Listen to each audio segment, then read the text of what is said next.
Welcome to the Food Junkies podcast. Here, we aim to bring you the experience, strength, and hope of professionals working on the front lines in the field of food addiction. Our mission is to educate you, the listener, and increase overall awareness about food addiction as a recognized disorder. Here, we discuss all things recovery, exploring the many pathways people take towards abstinence in order to achieve a health-forward lifestyle. We hope to inspire you to thrive rather than just survive. So stay positive, make a change for yourself, and share your journey with others. And hopefully the message will spread. Did you know that the voice telling you to binge might not be you at all, but a mental habit you can learn to talk back to? Welcome to the Food Junkies podcast. My name is Dr. Vera Tarman, and today I'm speaking with Dr. Glenn Livingston. Dr. Livingston is a psychologist with a PhD from Yeshiva University who has spent his career treating binge eating disorders, overeating, and food-related addictive patterns.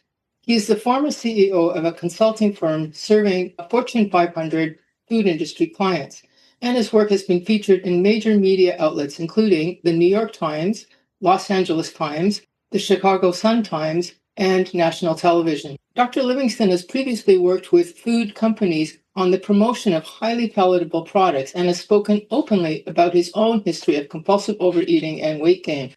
Disappointed by conventional psychological approaches to deal with his struggles, he conducted a large self-funded study of more than 40,000 participants and used these findings to integrate into his clinical work. He wrote a best-selling book, Never Binge Again, which outlines a structured food plan and uses categories such as nevers, always, unrestricted, and conditionals, and teaches people to separate from what he calls the inner voice that drives people to binge. Dr. Livingston also runs a program called Defeat Your Cravings, which provides coaching and trains coaches internationally, and he also hosts his own podcast, which is focused on binge eating and food addiction recovery. So welcome, Glenn. Thank you. It's lovely to be here. I've been looking forward to this all week. I just wanted to mention that the latest book is also called Defeat Your Cravings. The Never Binge Again book is the very old book. Thank you. Let's start with, you once worked for food companies to promote highly palatable food. So you were on that side. What made you switch over from what was presumably quite profitable work to your current focus on health and also focusing on food compulsions? I was definitely on the wrong side of the war. And I guess I recognized that they were engineering these hyperpalatable concentrations of starch and sugar and fat, salt, and excitotoxins. And it was all designed to hit the bliss point in the reptilian brain without giving you the nutrition to feel satisfied. And I had a really serious food problem myself. I was almost 300 pounds at one point. And I don't know why it took me so long to see this, but I was digging for all of the psychological reasons that I might be overeating. I come from a family of 17 psychotherapists, so it's not a wonder that I did that. The joke is that if anything breaks in the house, we all rush over it, ask it how it feels, and nobody can fix it. But the psychological approach really wasn't working for me. And I started to see just how powerful these foods were. And this was 30 years ago. See just how powerful these foods were in some of the tricks that they were using to press those evolutionary buttons that make us feel like we can't resist, that we don't know when we're hungry or when we're full. And it seemed like a big part of the solution might be for me to get away from that. Also had some other life events that led me to want to do something more meaningful and purposeful and not necessarily chase the Benjamins all the time. So yeah, all of that. But what was your aha moment that made you realize that I had to do something that was not psychological, but was more about changing my food? Was there a particular moment? And so what I actually did was, you could argue that it was psychological, but it wasn't depth psychological. It wasn't about the problems I had with my mom when I was little or guilt that I felt with my sister or something. Okay, so I had engineered this study. I was getting a lot of money to do these studies from these big companies. And I said, why don't I do one for myself? And so I was trying to figure out what's the relationship between overeating and stress, overeating and guilt, overeating and loneliness, depression, anxiety, anger. And over the course of several years, when the internet clicks were very cheap I had 40,000 people take a survey. And basically, I asked them, what did they have trouble overeating once they started eating it? And what were they struggling with in their lives? And just on a very broad level, I could tell that people who struggle with loneliness or depression or feeling brokenhearted, they gravitated towards chocolate. It wasn't massive correlations or any earth-shattering findings, but they did. They gravitated towards chocolate. That described me. People who overate on salty, crunchy things, they tended to be more stressed at work. And people who gravitated towards starchy, chewy, bread-like things like pizza, pasta, bagels, they tended to be more stressed at home. And That's interesting. it really is interesting, Yeah. but it actually led me nowhere. So before, I thought it was fascinating. I thought this was going to be the solution for overeating for all times. And before I started getting up and talking about it, I thought, well, I have to solve my own overeating problem. And I called my mom, who's also a therapist. And I said, Mom, what happened to me in my youth that would make me go to chocolate when I feel depressed or alone or brokenhearted? I know I'm in a not so great marriage and I'm not so happy, and it makes sense that I'm struggling like this, but why? How did the pattern get started? And Mom gets this awful look on her face. She's just, oh, honey, I'm so sorry. And I said, Mom, it's okay. We're talking about 1965. This is 40 years, just 20 years ago when I talked to her. So it was 40 years ago when she's talking about. I said, I forgive you. I love you. I just want to know what happened. And she said, in 1965, when you were 1 year old and you needed hugs and love and all the things that a toddler needs, I was in a horrible place because your grandfather and my dad had just gotten out of prison and I didn't know where he was. And I was horribly depressed about that. At the same time, Vietnam was raging. Your father was a captain in the army. We were trying to get pregnant with your sister. And I thought I'm going to be an army widow with two small kids. And so half the time when you would come running over to play with me or for hugs or love, I didn't have the wherewithal to do it. So I just was staring at the wall and feeling depressed and anxious. So what I did was I kept a big bottle of chocolate Bosco syrup in a refrigerator on the floor. And I'd say, honey, go get your Bosco. And you'd go crawling over to the refrigerator and you'd get the bottle and you'd suck on it and you go into a chocolate sugar coma. And if this was a movie, if this was the drama, if the trauma that happened to you in your childhood was really responsible for your overeating problems, then at that moment, Mom and I would have a big hug and a big cry, and I would never struggle with chocolate again. And that's not really what happened. It was a good conversation to have. It was over Skype, so we couldn't hug. But I learned a lot more about her. I learned about what she was struggling with. It made me hate myself less. But I actually wound up eating chocolate more. I wound up with a bigger problem. And it's because there was this crazy voice of justification in my head that went something like, hey, Glenn, you know what? Our mama didn't love us enough, and she left a great big chocolate-sized hole in your heart. And until you can find the love of your life and stop being so lonely and depressed, you're going to have to eat all the chocolate in the world. Yippee, let's go get more, right? And I said, okay, this is crazy. And then I remembered graduate school neurology. I'm a psychologist, not a medical doctor, but we still had classes. And I remembered that you could think of the brain in three parts. You could think of the reptilian brain, responsible for survival, feast and famine, fight or flight, eat, mate, or kill. Then there's the mammalian brain that says, before you eat, mate, or kill that thing, what impact does that have on your tribe and the people that you love in your community? And then there's the neocortex on top of that says, before you eat, mate, or kill that thing, what impact does that have on your long-term goals? Like weight loss, but also like spirituality and art and music and everything. And I knew from some of the studies that I'd seen working with the food industry that they were targeting the reptilian brain. They're trying to get the bliss point there. They're trying to get the eat more at all costs point in the reptilian brain. Yet every approach that I ever took to overcoming overeating had to do with loving myself more. I saw all the best psychologists and psychiatrists. I went through the 12 steps in Overeaters Anonymous, which I got a lot out of in a lot of other ways. But everything I ever did, it was all about my personality, my character, and trying to feel like I love myself more inside, to fill that hole in my heart so I wouldn't keep filling the hole in my stomach. But what's going on? Because the food companies are targeting the reptilian brain. So there was this factor that I was not paying attention to. And actually, in some ways, I know now that if you are craving chocolate that's off of your food plan and something you really don't want to be doing for some reason, then that really has to do with the reptilian brain wanting more, feeling a need for survival. And so if you open up and you kind of say, oh, poor me, I have this loneliness inside, I have this depression inside, I need comfort, I need to escape, I need to numb out with food, you're actually giving yourself permission to let go of the controls that evolution has provided you with, or God provided with if you don't believe in evolution. It's just the way the brain is.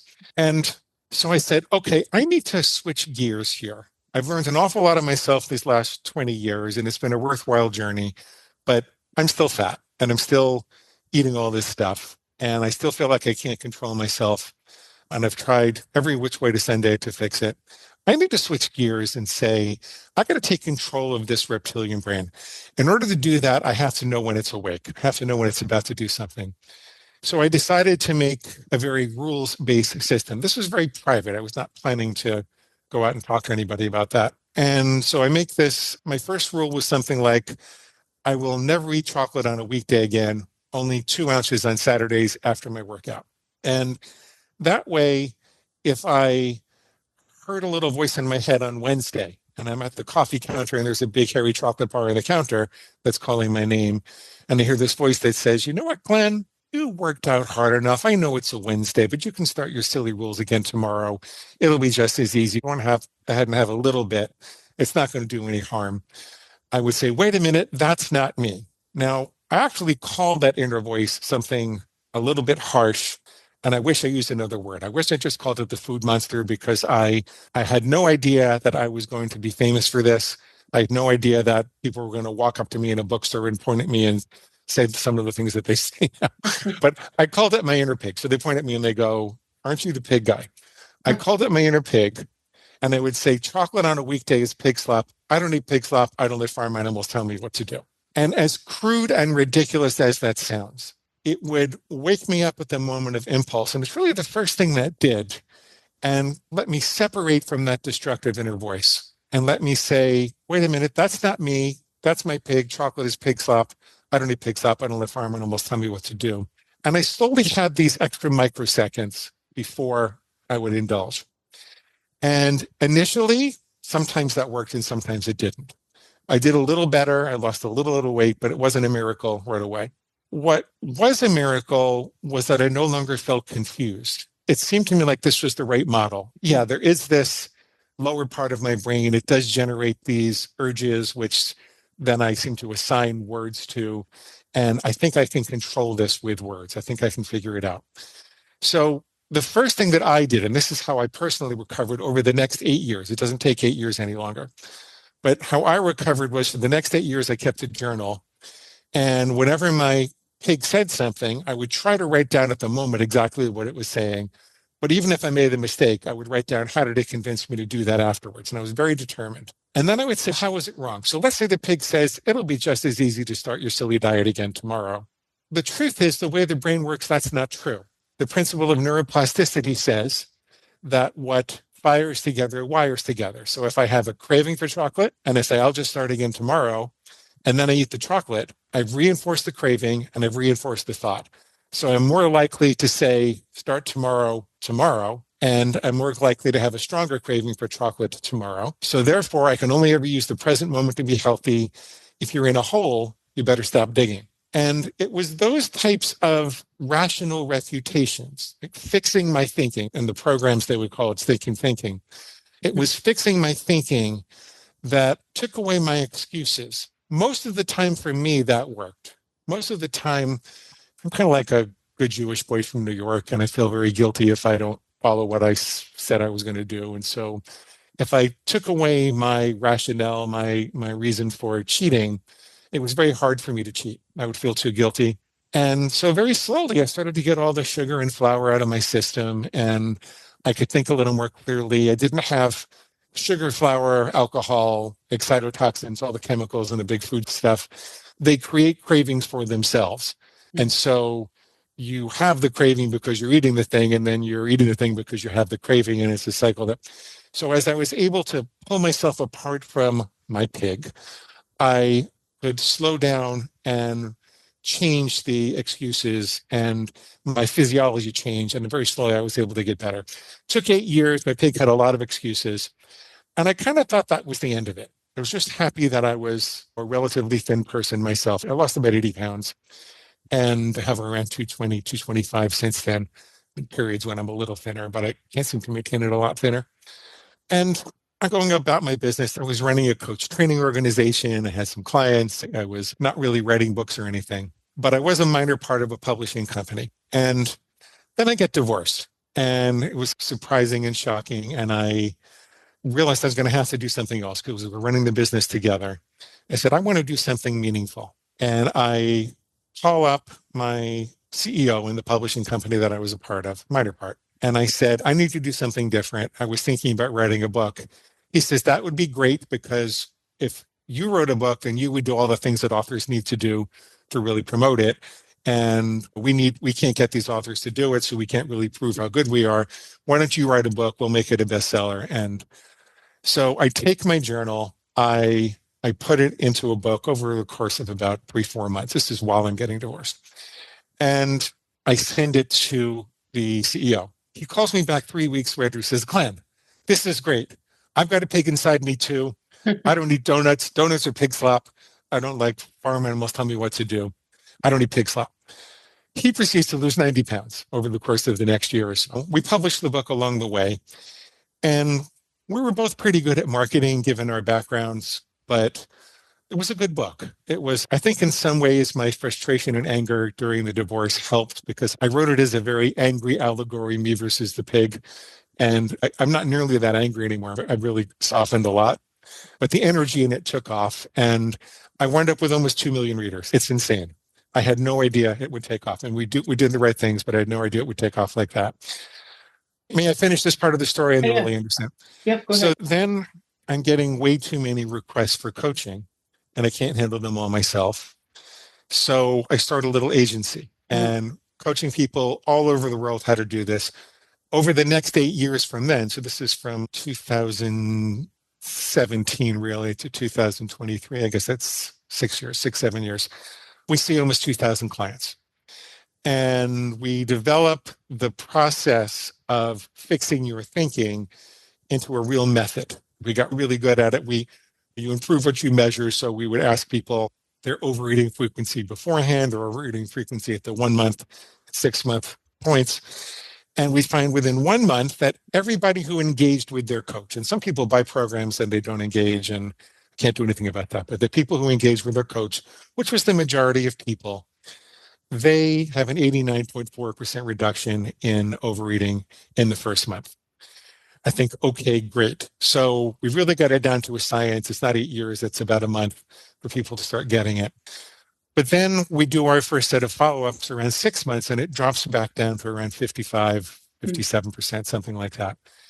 And that really bothers me, and I can't really understand it because this was the bane of my existence. And if you've ever really been addicted with food and gone through 7 different drive-thrus to be sure nobody knows what you're eating, or eating food out of the garbage, or woken up hating yourself, you know what it's like. And I just can't imagine why people want to go back to that.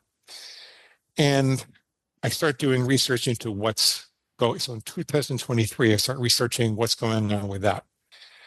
I come to the conclusion that these people tell me, Doc, you took away all my excuses. I don't have any good reason left to binge. I can't give you a rational reason why I should. However, sometimes you just wanna, and I would say, screw it, just do it. And so I say, okay, now what's causing that? Why do you get this? And it's almost universal. It's like 70, 80% of the people say, some people fight it, but 70 or 80% of the people are coming to that. And I said, what's causing that? So that took another year of research or so. And the answer was obvious. I'm a little embarrassed that I didn't come to it, but it's the falsely perceived emergency of the reptilian brain. So inevitably, people were skipping meals or panicking a little bit too much about weight loss and trying to lose weight too quickly, or not getting enough sleep or not drinking enough water. We're in a decision-harried environment. Willpower is the ability to make good decisions.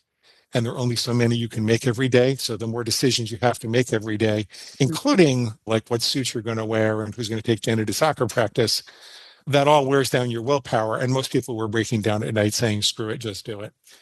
And so then I just came back to what they'll teach you in the programs, what any good therapist knows. Like I had this really innovative technique for interfering with people's destructive thinking, but I really had to pair that with self-care and self-regulation. You got to sleep, you got to eat regular, you got to have a little bit of social contact. You can't just isolate yourself and expect to never have the brain. We're social animals. The brain's going to trigger an emergency response if you allow yourself to be too isolated.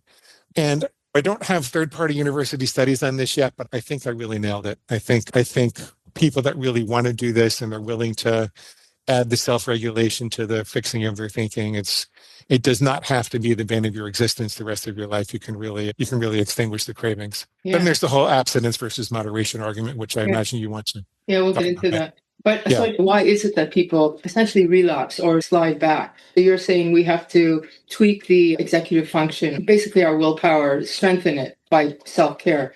Yes, that's part of it. Okay. Yes, there's also a fundamental misunderstanding about how cravings extinction works. One of the things that I've been thinking about is when the inner pig wins, you have the technique that you use to put it in its place. And the more it wins, neuroplasticity wins. You have what's essentially called learned helplessness. You learn that the pig can win, and then you have to battle that. Yeah. If you look at what happens after a binge, first of all, your dopamine dysregulated, your blood sugar is dysregulated. So you're experiencing extraordinary physical cravings. You're probably feeling worse than you felt in a while.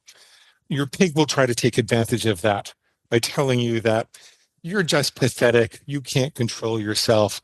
This is not worth it. You might as well just binge and be a happy, heavy person, or forget about ever trying to control this. You don't have the ability, right?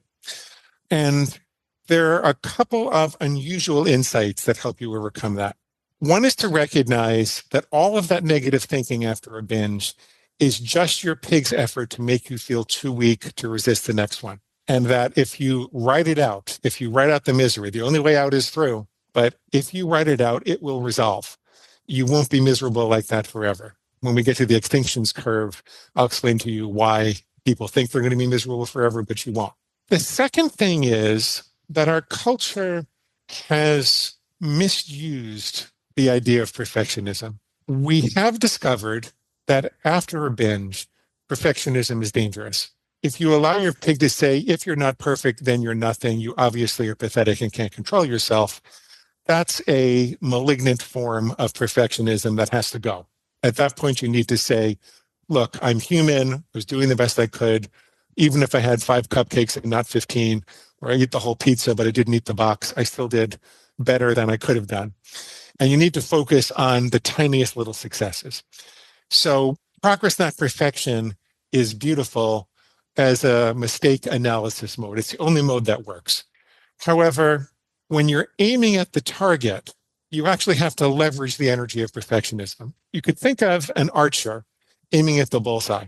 When an Olympic archer is aiming at the bullseye, and they only hit the bullseye about 40% of the time, but when they're aiming, they're not thinking, maybe I'm going to hit it or maybe I won't. They see the arrow going into the target. And they purge doubt and uncertainty from their mind. They're not saying, maybe I will, maybe I won't, because that doubt and uncertainty drains energy from your ability to focus on the goal. So you actually have to commit with perfection, but if they miss the target, what they do is they say, by how much, in what direction, what adjustments should I make? They don't say, oh my God, I'm a pathetic archer. I might as well shoot the rest of the arrows up into the air, right? Which is what we do with food. And so we come to this notion that there are 2 different applications or mindsets that we have to apply to recover. One as we're aiming at the goal, the other as we're correcting mistakes. The easy way to remember it is commit with perfection, but forgive yourself with dignity. Commit with perfection, but you forgive yourself with dignity. The way to do that is to turn your guilt into responsibility. And this is why it's important to have a specific rule, because if you have a very specific target, you know by how much and in what direction you missed. So therefore, you know what adjustment you need to make. So after a mistake, you say, okay, why did I have the first cupcake? What led me to have that first bite? And maybe it's because I skipped lunch, or there was nothing to eat for me when I went out to dinner with my friends. okay, how do I fix that? I think I have to carry a handful of nuts or seeds in my car and my purse and throw them on my salad, or I need to have a protein bar, or when I'm in that situation. Or you have to figure out, how are you going to turn guilt into responsibility and learn everything you can from every mistake. Yeah. It's really interesting, if you go back to the archery analogy, if you dedicate your life to archery, if you were to, you don't have to dedicate your whole life to it, but if you were to every day shoot at the target, make some mistakes, make some adjustments, you would get better just by trial and error. You don't have to have an Olympic archer teaching you. The brain is a trial and error learning machine. It doesn't happen with food because people are frightened to aim at a specific target, and because they misuse perfectionism after the binge, and they feel so badly that they feel like if they're not aiming at anything, that they're not going to feel guilty about missing it. And so they're just going to try to eat well. But that actually wears down your willpower also. So collect evidence of success. So it's not what's wrong with me, why can't I stop eating? But it's, what did I do right? What little thing did I do right? How can I do better next time? And then remember that it's progress, not perfection, after a binge, but it's commit with perfection before a binge. So let's backtrack a bit. And can you tell us actually about your food plan and the various categories? And can you tell us about that? I would like also to know about your techniques, but first let's hear about the food plan. So you're going to have to aim at something if you want to figure this out, right? And I like people to start with one simple rule, something you could and would do that would not be too onerous, yet would still let you know that you're going in the right direction. It might make a big difference. For example, I remember this truck driver who said, I have to eat at fast food places every single meal, 3 times a day. So I can't stop doing that, but I'll tell you what, I won't go back for seconds. Why does that work? Because he does that for a couple of weeks, he can actually do it. Like, we set something that I was not coaching him, someone else was, but they set something up in his life that he could manage. It was a low enough bar that he could manage it even if he woke up without his mojo. Most people get all excited about a plan they're going to make, how they're going to change everything, and they go on this really extensive diet, which would be great if they could live with it. But most people don't live with it for more than a couple of days, because one day you wake up without your mojo and you say, oh, what the hell, I just want to. So pick a rule that you can do every day. I always put my fork down between bites. Sometimes it's, I'm not going to have sugar again. And I'll talk about how to formulate those rules in a moment. But you don't want to go all out right away, because you want to trigger your identity function. If you see yourself winning day after day, you start to say, okay, maybe this is not hopeless. Maybe I can actually do this. Maybe I can actually change. I seem to be someone who doesn't go back for seconds. I must care about myself, because there's this pervading sense of hopelessness and helplessness that develops when you are in the throes of overeating, and you start to feel like someone who just hates themselves and doesn't care about themselves. So you have to overcome that. One small, simple rule. Okay, how do you formulate the rule? This is a little controversial, but it's the only thing that I found works. It's not enough to say, I'm going to try to eat healthy 90% of the time and indulge 10% of the time. It's a good idea in theory. So I could say, I'm not going to have chocolate 90% of the time. But how do you decide which is the 90% and which is the 10%? And you know what the problem with that is that you're putting yourself through chocolate decisions all day long. Every time you're in front of chocolate, it's going to wear down your willpower. Whereas if you say, I'm only ever going to have chocolate on the weekends and no more than 2 ounces after a workout, you've made all your chocolate decisions. It's done. And I actually like people who include the words never or again in their food rules. There are all kinds of objections people have to that. I'll cover that in a second. But even a rule that I would call conditional. So I have 4 categories of rules: never, always, conditional, and unrestricted. Never is, I'm never going to have chocolate again. Yours truly came to the conclusion that eating chocolate was like hitting myself in the head with a hammer, and with the back end of the hammer also, not the blunt end. And that would be us food addicts, people who acknowledge that if I have one piece, I can't stop thinking about it. Yeah. And so for some people, about 1 out of 3 people that come to me, I find none is a lot easier than some. And it could vary by substance, but usually sugar, flour, alcohol is where it comes down to. Usually 1 out of 3 people, it really needs to abstain in order to make this work, because the neurological grooves were just dug too deep. It was just dug too deep. And you can use all the tools I can give you. I can give you a whole bunch of tools that might help. But only 2 out of 3 people can moderate any given substance, and the third one really has to quit. So there's this category of nevers, and if you've tried 4 or 5 times with the other categories, a conditional rule might be, I will never eat pretzels outside of a Major League Baseball park, or I'll never have chocolate except for the weekends. That's a conditional rule. A lot of times people who can't moderate when they're just trying to cut down on chocolate find that they can if they're very specific about it. So if they make the decisions using the rules, then willpower is no longer required, and sometimes they can. And so a lot of my clients really don't want to give up the freedom of eating this or eating that. So I say, okay, let's try some conditional rules. We'll find out. Now that's a risk, because I get people that are coming to me with diabetes and heart disease and cancer. And if sometimes 4 or 5 more binges could be putting you over the edge, I can't take that risk for you or decide if it's worth giving up or not. But most people want to take the risk. And so I say, okay, it's up to you. So there's the nevers, there's the conditionals. There's the always, like I always start my day with 16 ounces of pure green smoothie, or I always write a hypothetical food plan for the next day before I go to bed, or I always commit a hypothetical food plan to my sponsor before I go to bed. Those are always rules. Now, people object to the word never, because they'll say, I can't say I'm never going to have chocolate again, because what if I change my mind? What if I make a mistake? It turns out that without the words never again, we're not really drawing a very specific line around the bullseye. And so we lose the feedback. So we don't know what we've done wrong, what we've done right.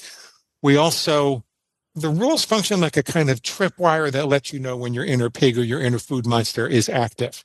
If you say, I'm never going to have chocolate again, you know that any thought, feeling, impulse, or action that suggests you're going to have chocolate between now and the day that you die is your inner pig, because you've, by definition, set up that alarm. Now, it turns out I'm using never in a funny way. It's the same way that you would talk to a very little child. Like when my niece, Sarah, who is graduating this weekend from college, was 3 years old, I told her, little Sarah, you can't ever cross the street without holding my hand. Never, ever. I didn't tell her, when you're a big girl, I'm going to teach you how to do that, or your mom's going to teach you how to do that. And this is just something you have to do for little girls, because it's too dangerous for her to even have the thought. That's what it's like with our pigs. Our pigs are very childlike when it comes to addictive foods and substances. And so we really have to draw a never line and present it to them like it's set in stone. You can change your food plan if you want to. You can change your food rules if you want to. The distinction is, I suggest that you do it in writing. You write down what you want to change. You write down why you want to change it. You save a backup copy of your old rule so that if you have to go back to it, you can. And then you wait 48 hours before you put the new rule into play. That usually your pig will want to change it right away on the spot. And that's an indication that it's not a safe thing to do.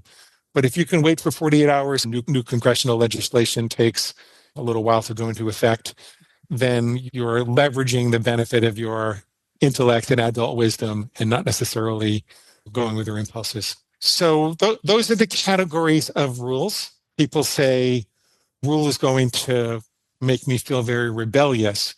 And I'll say, yes, it will. I want that. I want to separate you into your higher self and your lower self. Your rebellious nature is just part of your lower self. We all have an inner 2-year-old. You don't want to let the inner 2-year-old rule the show. Why reify that 2-year-old? Why not say rebelliousness is just a feeling, just like anxiety or depression or anger or loneliness.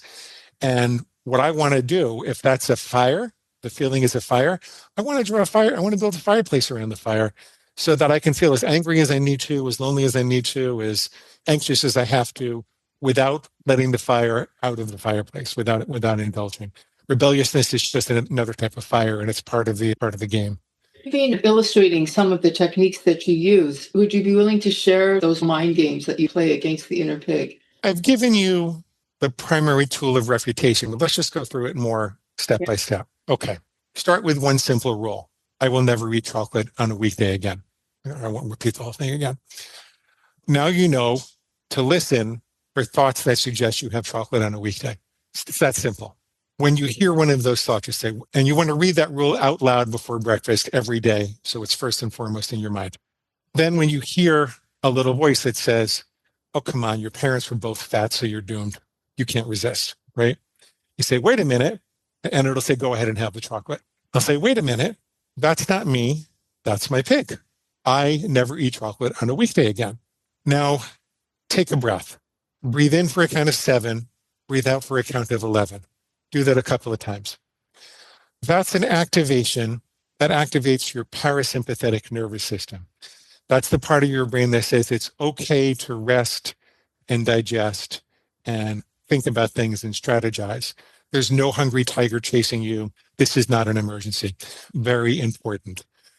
Hand over the chocolate and nobody gets hurt comes from the reptilian brain feeling like there's an emergency. So you have to learn to calm your nervous system. Breathe in for a count of 7, out for a count of 11. The reason that works, because if there was a hungry tiger chasing you, you'd be going, right? You don't have time to breathe out for longer than you breathe in. So calm your nervous system. Then ask myself, okay, exactly what is the pig saying? You write it down. Then take another breath, because paying attention to the pig is actually excitatory for your nervous system. So you want to calm yourself down again. And then say, how was my pig wrong? What's wrong? The pig wins with a half-truth and a bigger lie. So what's the half-truth here? In the example I gave you, there is a genetic component to diversity, a rather strong, to obesity. I guess there's a genetic component to diversity too, but there is a genetic component to obesity. It's rather strong. However, it accounts for a little less than half the variance. Diet and lifestyle are more important. And even if I was born with a bad deck of cards, and my parents were obese, that doesn't mean that I can't live a thin life. It's just a little bit more of a mountain for me to climb. And should I just roll down the mountain because it's a little bit steep? Should I get as heavy as I can because it's a little bit steep? No, I should take the steps up the mountain that I can take a little by little, right? So the half-truth was that, yes, it's more difficult, but more difficult does not translate to impossible, and it does not translate to giving up and just indulging. Okay, so now I have refuted the pig. Once you have refuted the pig, you should feel a little calmer. It should be starting to feel like, okay, I think I have this urge under control. Take another breath. Then ask yourself, what would make me happier or feel like a better person if I stayed with my plan rather than feeding the pig right now? And in this case, it might be, I get to live life as a tall, thin man, and I get to be a leader in the world, and I get to have my opinions listened to, and I don't have to worry about cardiovascular concerns, or not as much, and I don't have to worry about diabetes, and I'll have energy, and I'm going to wake up feeling clear and easy and not inflamed. And you can come up with a very long list of reasons why. And then I might also say that, more importantly, I'm going to feel in control, because you're saying a little won't hurt. But the truth is, a little is the difference between whether I'm your master or whether I'm your slave, Mr. Pig. And you can come up with bad words for that if you want, because you don't want to be the pig's BIA blank. And that will usually bring you to a greater level of certainty. Then you have to ask yourself, what needs might be unaddressed right now? Am I having the craving in the first place because I didn't eat? I got to tell you, the number one mistake people make is they don't eat. They're used to this feast and famine roller coaster. They have the diet mentality. When I'm being good, I'll be very good. When I'm being bad, I'll be awful. And so they equate being good with starving themselves. And you got to eat. If you need to lose weight, flood your body with nutrition on a regular basis at a slight caloric deficit. Can you talk about the extinction curve? So let's say that I have gained some weight because I'm having donuts on the way home from work. Let's say I'm up to 3 or 4 donuts and I see the Dunkin' Donuts store sign and I ate 3 or 4 donuts and I got a little punch and it's upsetting me. So I decide to make a rule that says I will never have donuts on the way home from work again. Okay? Most people think that the first day I'm going to have the worst craving, then a little better, then a little better, then a little better. And all I have to do is stick it out until the end and the craving will be gone. That's not actually how cravings work. Craving works more like this. There's a little bit of a honeymoon period, and then bam, you have a worse craving than you've ever had in your life. And then if you stick through that, it'll start coming down. And then there'll be a couple of more little spikes towards the end. That's where doctors say, you've just made it worse. But what we usually try to tell people is you just have to sit through that. Yep, exactly. The way to remember is that your pig will say, man, this is going to last forever. This is torture. You better give in. You got to do something. There's a reason for this burst. It's called an extinction burst. There's a biological reason for it. And if you understand it, it gives you hope is what it does. And it makes you realize you have to stick it out. Imagine that we have a caveman 100,000 years ago. And I'm going to call him Thag, Thag, because I like the name. And Thag figures out that he can follow a monkey to a banana tree, sees the monkey, goes to the banana tree, gets a banana, nom, and it's a survival advantage. So his brain says, okay, Thag, the next time that you see a monkey, I'm going to spike your dopamine so that you feel really motivated to chase the monkey to the tree. If you don't chase the monkey, I'm going to punish you by dropping your dopamine and making you miserable. So Thag learns to chase the monkey to the banana tree, sees the monkey, gets excited, goes to the tree. This would be akin to seeing the Dunkin' Donuts store sign and getting all excited to go in. Okay, then Thag sees the monkey and goes to a tree, but for some reason, there are no bananas. Maybe it's later in the season. Maybe there's another tribe of monkeys that found it. Maybe another caveman found it. Whatever reason, there's no bananas on the tree. People would think that maybe Thag's brain would give up at that point and just stop telling him that monkeys equal bananas. But what actually happens is the opposite. It doubles or triples down and generates this huge extinction burst. Why? Because having a signal, and cravings always come in response to a signal, having a signal that leads to the acquisition of calories sometimes is better than having no signal at all. In a scarce food environment, which we probably evolved in, competitive food environment, having a monkey that could bring you to a banana tree half the time or even 20% of the time is better than no monkey at all. And so what's happening is the brain is saying, I think the reinforcer has become available on an intermittent basis, randomly intermittently, so I have to try even harder. And it's going to test that out, and then it'll test that out again as it gets to 30 or 40 exposures, 30 or 40 days. That's because the brain does not want to give up that learning. Our brains are calorie acquisition machines. Where do I find survival resources? How do I repeat those conditions? And so if you stick it out, I call this where the F or my bananas burst. If you stick that through and you don't have any donuts on the way home from work, you will eventually stop responding to the Dunkin' Donuts store sign. If you give in at the peak of the cravings, you will have made the whole situation worse because you've told your brain, you are right. See, you had to try harder. Yeah. And next time this happens, you better try even harder than that because we live in an environment of intermittent random reinforcement. By the way, in the behavioral literature, this is the most potent reinforcement schedule you can find. It's what happens in slot machines at casinos. That's when those little ladies are compulsively pulling on it because you got to be there when it happens, got to be there. Yeah. It's also why you can sometimes eat things conditionally without giving them up if you make the context very specific in which you'll have it. So if I were to set a slot machine to only pay off on Saturdays at 10 a.m., a month later, on a Wednesday afternoon, there'd be no little old ladies at the casino or little old men at the casino, right? Yeah. And so what happens at the very end, thankfully, is that the brain labels the cue as dormant. It will no longer trigger the craving when I see the Dunkin' Donuts sign. Unless I get down here and I say, you know what? I'm feeling kind of cocky. I got this. Yeah. And then I have a random donut. Boom, I'm back again. I'm starting over again. And that leads me to the next question, which is the debate between abstinence and moderation. Yeah.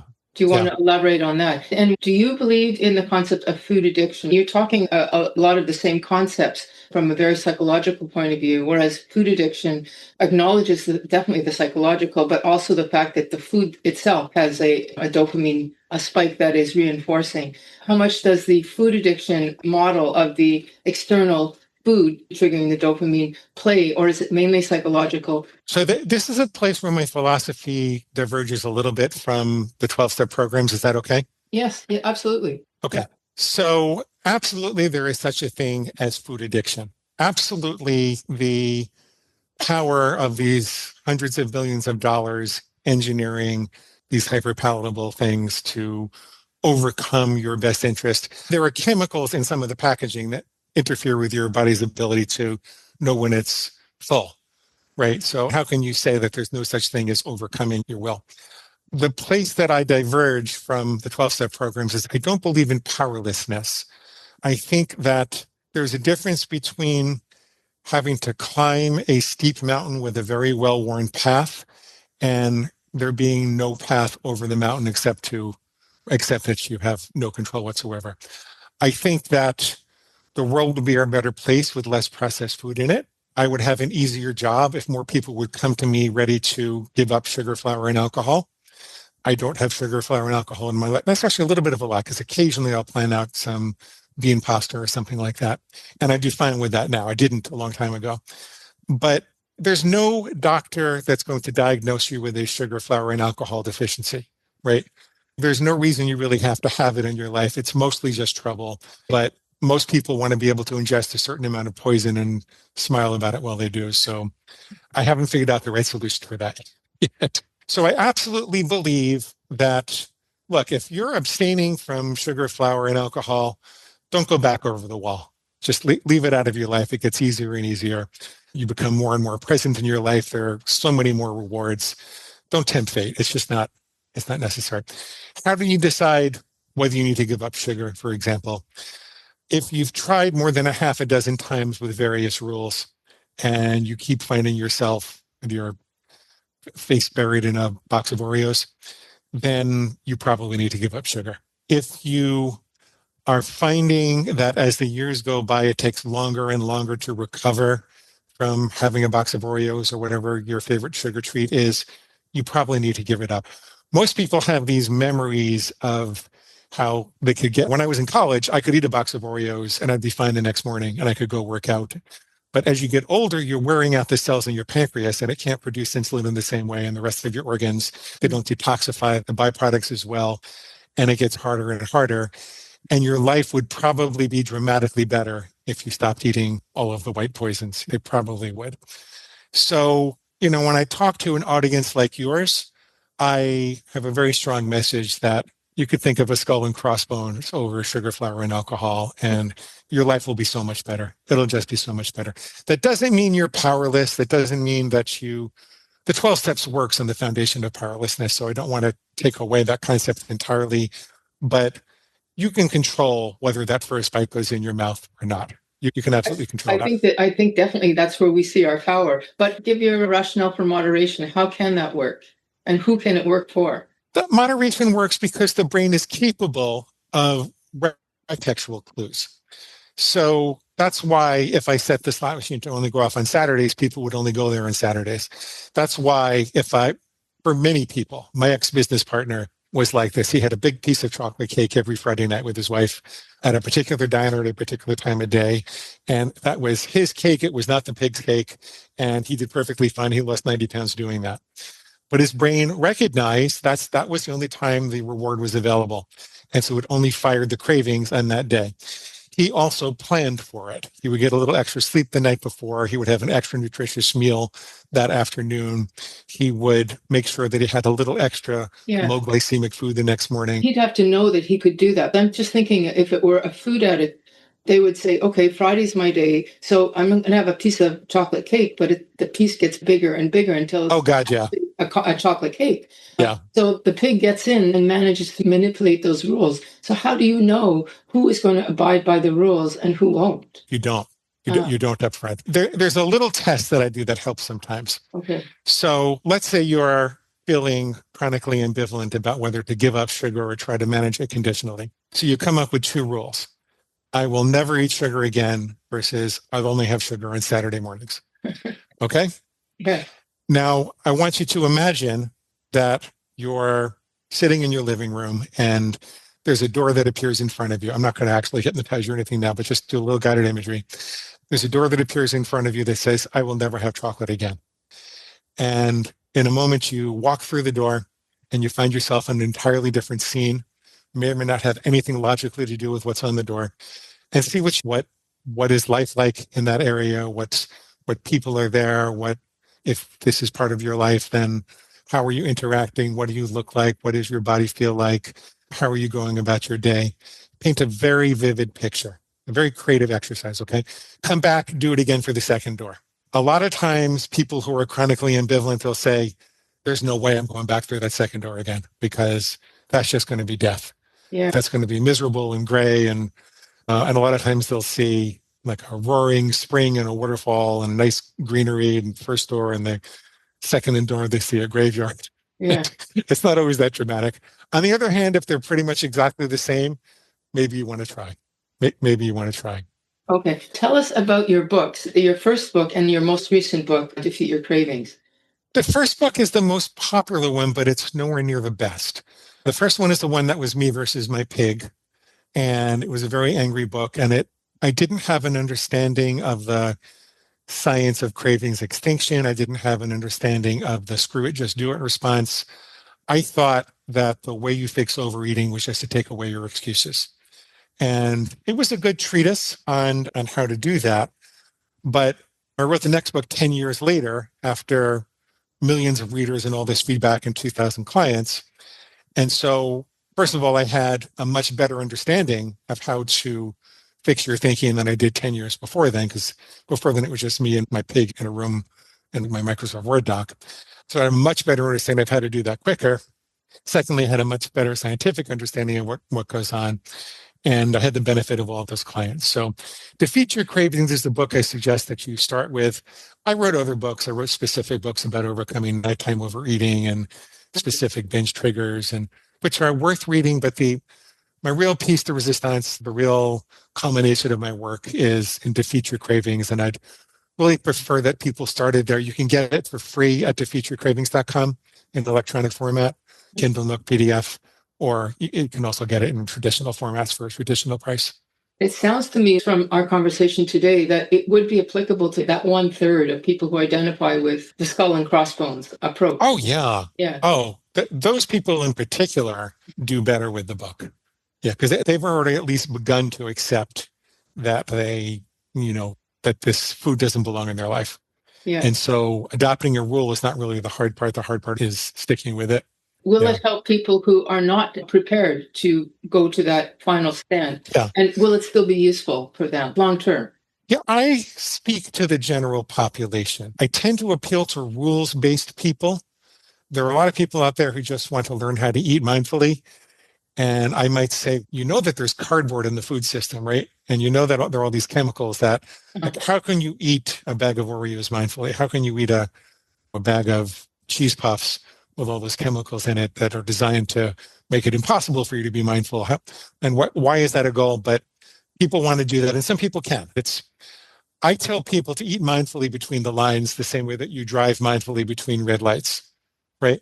Yeah. We live in a world where you have to follow rules. So define your own rules. I'm not going to tell you what to eat, and learn how to keep the red lights in place so that you can feel safe with food and enjoy your meals and not have to worry about waking up buried by bags and boxes and containers. Did you want to say anything about your program itself?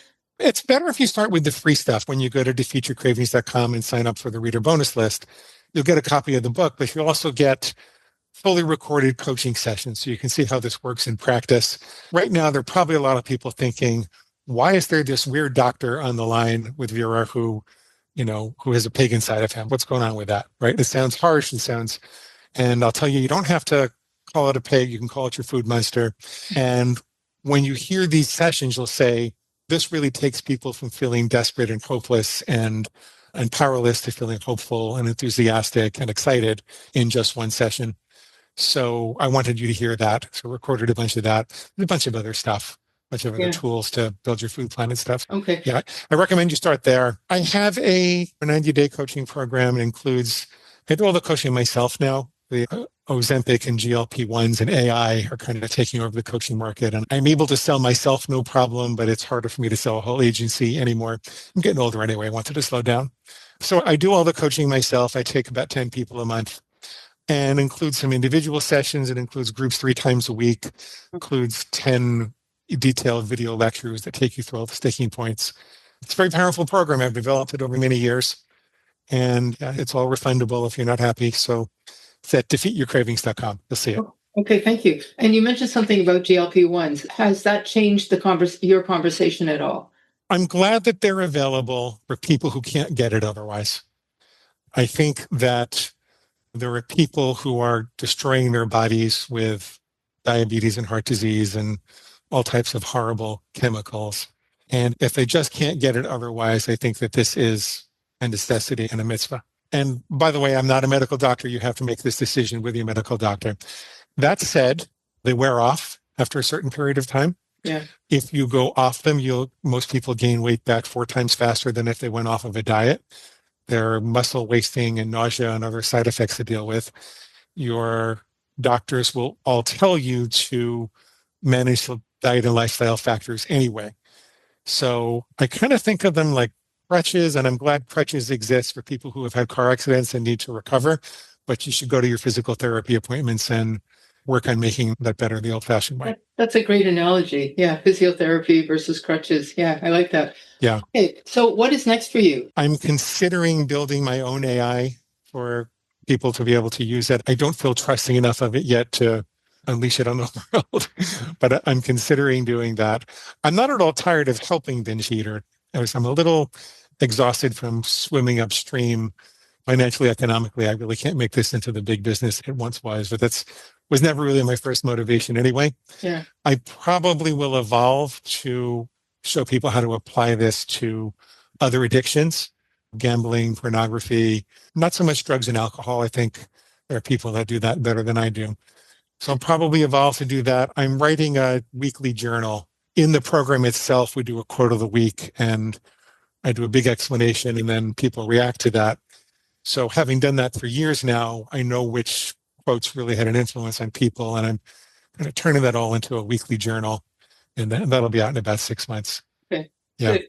Just a quick question. When I became aware of your work quite a while ago, the word binge eater in my mind meant, oh, he treats binge eating disorder. He doesn't address food addiction, but that's not at all what you're talking about today. I had a binge problem for sure. I was definitely a diagnosable binge eater. Yeah. But I never offered this as treatment. I always offered it as education and coaching. Yeah. Because a lot of what I have to say is counter to what a lot of my profession might say, although it is evidence-based.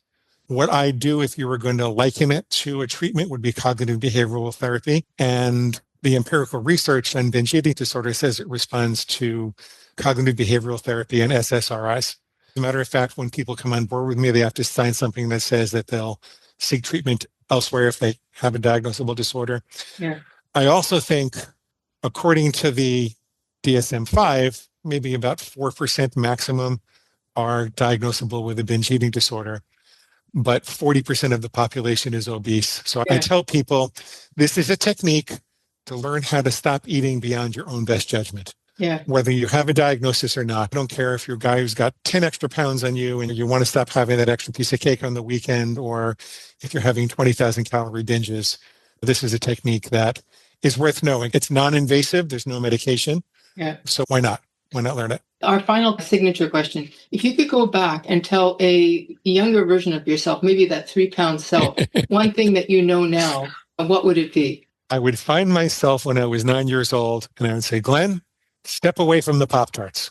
Just step away from the Pop-Tarts. That's what I would tell myself. I did more damage to myself with Pop-Tarts than anything else.